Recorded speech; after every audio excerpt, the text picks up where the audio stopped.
فاكرين صينية الرقاق الجميلة بتاع زمان بطعمها الجميل المميز من غير اي افتكاسات ولا حوارات ولا اي حاجة؟ هي شوربة ولحمة مفرومة وبس، وحبة سمنة كده صغيرين.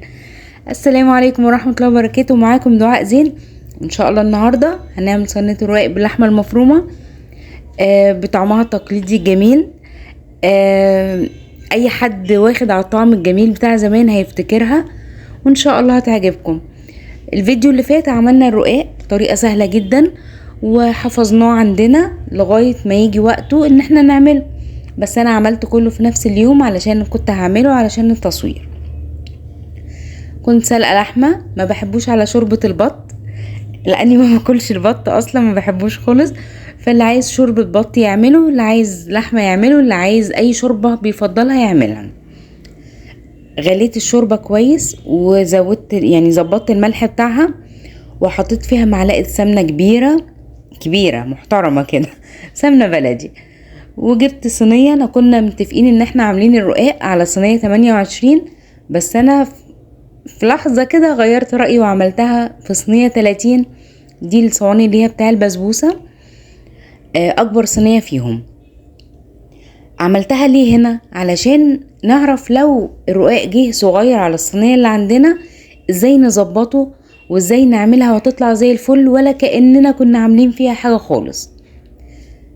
الرقاقة دي 28 فهي مساحتها صغيرة، هنظبطها هما كنا عاملين 10 رقاقات ونص او 11 رقاقة.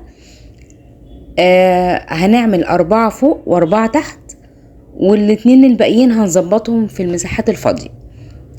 الشوربة بتغلي، جبت رقاقة وسقيتها في الحلة، سقيتها من كل الاتجاهات والحمد لله، ولا كسرت ولا وقعت مني في الحلة ولا عجنت ولا اي حاجة، علشان هي متسوية مظبوط وهشة وبتقبل الشوربة، وفي نفس الوقت ما بتتفتفتش مني وانا بعملها.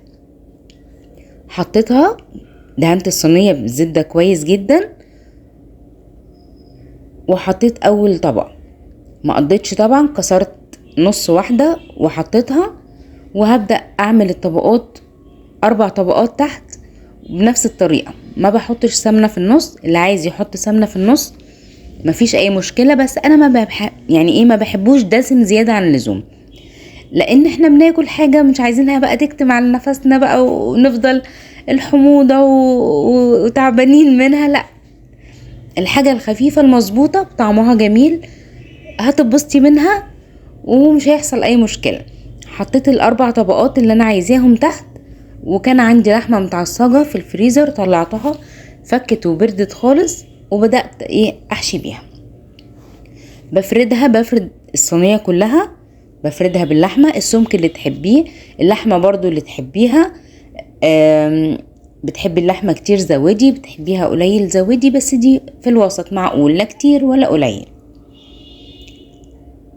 وهنبقى ان شاء الله هبقى اسيب لكم طريقة الرقاق الناشف في اخر الفيديو.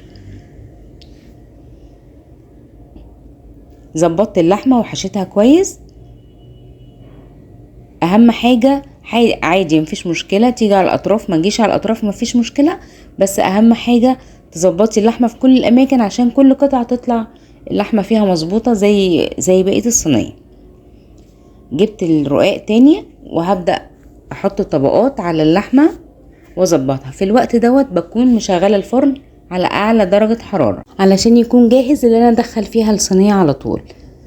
اهم حاجة عندي انا بقى ان بحط كبشة شوربة على وش الصينية ديت، بتخليلي الرقاق من جوه جميل وطري كده، وفي نفس الوقت اللي تحت بيتحمر جميل جدا من الزبدة اللي حطيناها، والوش بيكون مقرمش. يعني دي احسن حاجة عندي. الفتحة اللي في النص دي انا كنت الرقاق مقرمشة بزيادة، فبختبرها خبطت عليها زيادة عن اللزوم فراحت نزل لتحت. مفيش اي مشكلة، كله هيتاكل طبعا. غطيتها اول ما طلعت من الفرن على طول، غطيتها 5 دقايق، ما بتاخدش حوالي من ربع ساعة لتلت ساعة في الفرن. غطيتها عشان السخونية تتقلب فيها من فوق لتحت وهي متغطية كده، والوش يهدى شوية من القرمشة بتاعته، ورحت مقطعها على طول. وبألف هنا وشفا. هتاكلي رقاق جميل جدا لذيذ، ولا محطوط له اضافات ولا نزود حاجة ولا اي حاجة. بكل مكونات عندك في البيت، سلقتي لحمة، عملتي بط، عملتي اي حاجة، هتاكلي رقاق جميل جدا.